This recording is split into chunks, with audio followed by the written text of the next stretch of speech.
বিসমিল্লাহির রহমানির রহিম। আজকের ভিডিওর মাধ্যমে আমরা এইচডিআই সম্পর্কে জানার চেষ্টা করব।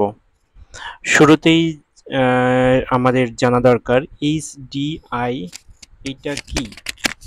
তো এইচডিআই এটা হচ্ছে হিউম্যান ডেভেলপমেন্ট ইন্ডেক্স। তো এইটা প্রতি বছরই প্রকাশ করা হয় এবং এইটার সূচক হচ্ছে 0 থেকে 1 পর্যন্ত। অর্থাৎ এইটা ইউএনডিপি তারা প্রকাশ করে, এই সংস্থা প্রকাশ করে।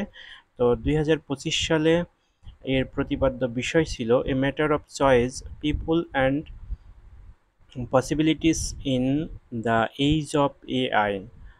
তো এই সংস্থাটি ইউএনডিপি, এই সংস্থাটি এইচডিএমআই, এটি হচ্ছে মানব উন্নয়ন সূচক প্রকাশ করে।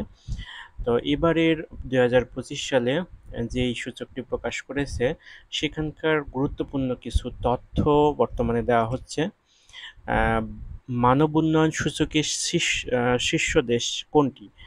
মানব উন্নয়ন সূচকের শীর্ষ দেশ হচ্ছে আইসল্যান্ড এবং সর্বনিম্ন দক্ষিণ সুদান।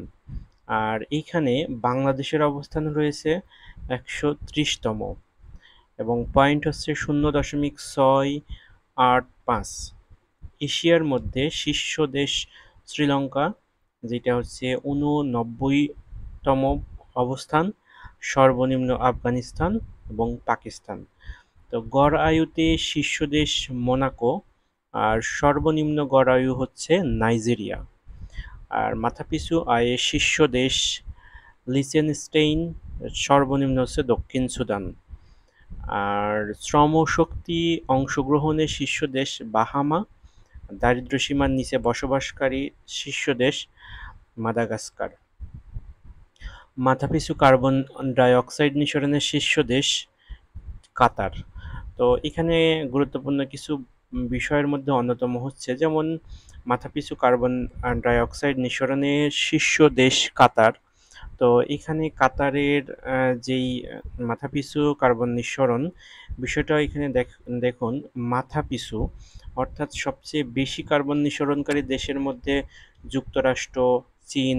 আমার ধারণা বর্তমান সময়ে চীন সবচেয়ে বেশি কার্বন নিঃসরণ করে, কিন্তু চীনের জনসংখ্যা বেশি হওয়ার কারণে এই কার্বন নিঃসরণটা মাথাপিছুতে কমে যায়।